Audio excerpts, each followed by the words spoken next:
আসসালামু আলাইকুম। আমাদের নিজস্ব পুকুরে সবাই মাছ ধরতে নেমে গেছে। কিছু মানুষ উঠে গেছে, অনেকেরই শিঙে ঘাই দিছে, সেই ব্যথার যন্ত্রণা থাকতে পারে না বিধে সবাই উঠে বাড়িতে চলে গেছে।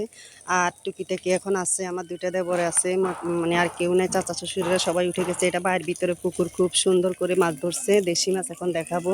আর মাছ ধরতে কার নাই বা ভালো লাগে, এখন পানিগুলো একদম শুকিয়ে যাবে, আরও কিছুদিন পরে আরও সবাই একসাথে মাছ ধরবে। দেখেন আমি এখন দেশি মাছগুলো দেখাচ্ছি, খুব সুন্দর দেশি মাছ। দেখেন অনেক কাদা আছে মাছগুলোর মধ্যে, মাছগুলো এখনও ধোয় নাই, সবগুলা সবাই ধরে হাসির মধ্যে রাখা হয়েছে, সবাই এগুলো এখন ভাগ করবে।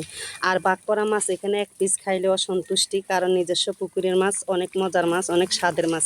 এখানে পাঁচমিশালি মাছ আছে, কার্পু আছে, কাতল আছে, রুই আছে, মিরকে আছে, তেলাপিয়া আছে, পুঁটি আছে, টাকি আছে।